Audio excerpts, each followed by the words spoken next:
Hello friends, स्वागत है आपका योद्धा क्लासेस पर। तो आज हम क्लास 12th हिंदी का आपको चैप्टर नंबर जो 5 है रोज पाठ, जिसको अज्ञे जी लिखे हुए हैं। इसका पूरा नाम है सच्चिदानंद हिरानंद वात्स्यन अज्ञे।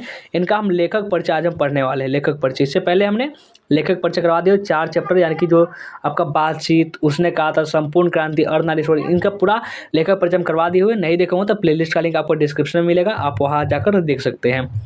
चलिए आपका हिंदी आज पढ़ने वाले, इसमें आपका चैप्टर नंबर 5 है। और चलिए इसका लेखक परिचय देखना स्टार्ट करते हैं। जन्म, अज्ञे जी का जो जन्म था वो कब हुआ था? 7 मार्च 1911 को इनका जन्म हुआ था और निधन 4 अप्रैल 1987 को हुआ था। अब चलिए आगे जो जानते हैं और आगे के इस बारे में जीवन परिचय। भाई जीवन परिचय के बारे में इनके जानते हैं।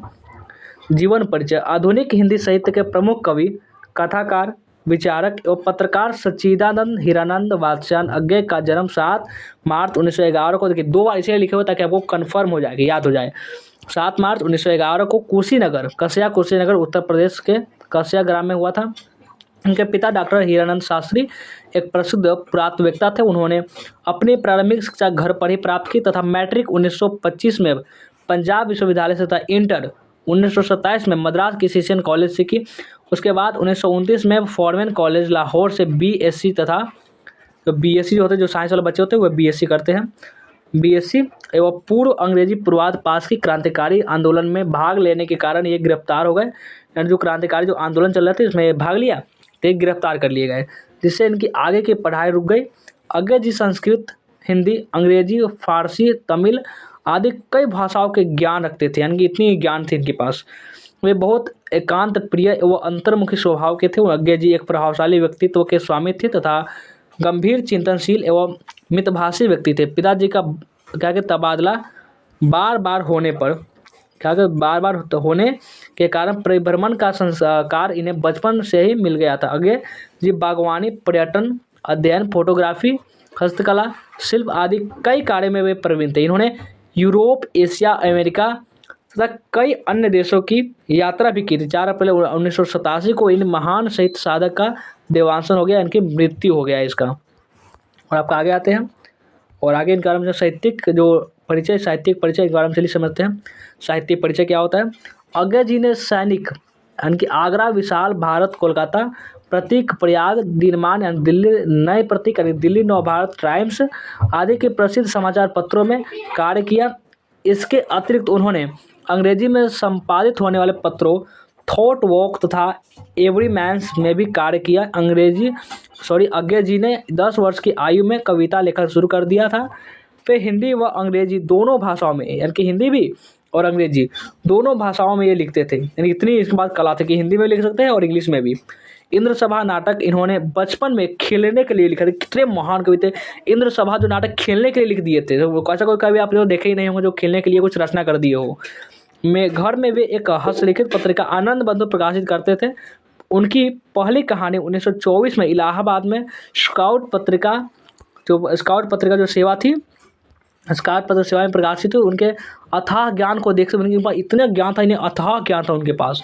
देश विदेश के अनेक विश्वविद्यालय में अज्ञे जी को विजिटिंग प्रोफेसर के रूप में आमंत्रित किया गया। उनको साहित्य अकादमी, भारतीय ज्ञानपीठ, सुगा युवेसलिया तथा अंतर्राष्ट्रीय स्वर्णमाला पुरस्कार आदि पुरस्कार भी प्राप्त किए गए। इतने वो ज्ञानी थे, इनके कोई जोड़ा नहीं था उनका। अब इनकी चलिए देखते हैं साहित्यिक रचनाएं के बारे में, आइए समझते हैं कि रचनाएं के बारे में। साहित्यिक रचनाएं देखते हैं। कहानी संकलन, चलिए सबसे पहले हम कहानी संकलन के बारे में समझेंगे। विपथगा, जयदोल, ये तेरे प्रतिरूप, छोड़ा हुआ, रास्ता लौटती पंगडुरिया। और आपका आगे आते हैं तो उपन्यास में देखते हैं। उपन्यास से शेखर एक जीवनी, प्रथम भाग जो कि 1941, द्वितीय भाग 1944 में प्रकाशित हुई थी। और नदी के द्वीप जो कि 1952 में प्रकाशित हुई थी। अपने अपने अजनबी जो कि 1961 में। और आगे ये देखिए कविता संकलन, ये कविता संकलन के बारे में जानेंगे। अब भगन धूप, चिंता, स्लैम, हरी घास पर क्षण भर, बावड़ी अहेरी, आंगन के पार द्वार, कितने नावों में कितनी बार, सदा नीरा, कितने बारों में कितनी बार, ये बहुत इंपॉर्टेंट है। आगे देखते हैं निबंध। निबंध कौन कौन से? त्रिशुक, आत्मनिपद, अंतरा, भवंती, अदतन, आलवाल, शाश्वती, संस्वर, ये सब है। और संपादित ग्रंथ तारसपतक 1943 में प्रकाशित है। दूसरा सप्तक जो कि 1951 में। तीसरा सप्तक जो कि 1959 में। सप्तक की बात है समझ लीजिएगा, यही लिख सकते हैं। चौथा सप्तक जो कि 1978 में। पुष्कारिणी, रूपाम्बरा, नेहरू, अभिनंदन ग्रंथ, ये सब थी। चलिए अब आगे बढ़ते हैं। अब इनके नाटक के बारे में समझते हैं। नाटक कौन कौन से थे? नाटक जो कि एक ही नाटक उत्तर प्रदेशी जो कि बहुत खास है, इसको आपको याद कर लेना आपको। यात्रा साहित्य के बारे में समझते हैं। अरे यायावर रहेगा याद, जो कि 1953 में प्रकाशित हुआ। एक बूंद सहसा उछली 1961 की जो रचना है।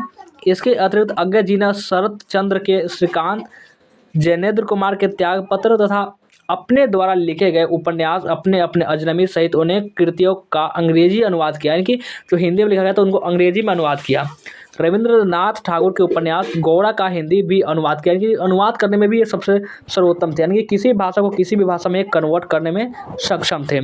अब इनके साहित्यिक विशेषताएं के बारे में समझते हैं। साहित्यिक विशेषताएं, सच्चिदानंद हिरानंद वात्स्यन अज्ञा जी ने आधुनिक हिंदी साहित्य में एक प्रमुख प्रतिभा थे। उन्होंने विशाल साहित्य की रचना की जिसमें वस्तु, भाव, भाषा, शिल्प आदि के धरातल पर प्रयागों तथा नवाचारों की बहुलता है। अज्ञा जी का जीवन और साहित्य विशेष व्यक्तित्व से असंपन्न एवं वैधव्यपूर्ण। हिंदी साहित्य में शायद ही ऐसा कोई लेखक होगा जो उनकी तरह बीसों तरह के परस्पर असंबद्ध कार्यों में दक्ष हो। अज्ञा जी ने कहानी में मनोवैज्ञानिक गहराई लाने तथा उसके बौद्धिक एवं वैचारिक सजगता से साथ जोड़ने में प्रमुख भूमिका निभाई। उसके बिना नई कहानी की कल्पना भी संभव नहीं है, क्योंकि वो इतनी लिखने में उतने वो अच्छे से। देखिए आगे, अब इनके भाषागत विशेषताएं, चलिए भाषागत विशेषताएं इनकी जानते हैं हम। नई कहानी के क्षेत्र में अज्ञा जी का महत्वपूर्ण स्थान है। उन्होंने कई नई कहानी में बौद्धिकता एवं नैतिक वैचारिक सजगता के साथ साथ कलात्मक का भी समावेश किया है। भाषा एवं शिल्प में भी उन्होंने काफ़ी प्रयोग किया। उनकी भाषा सुशांगनुकूल, रोचक एवं स्वादपूर्ण है तथा उसके सरलता, सहजता एवं प्रभावमयता के भरपूर गुण हैं।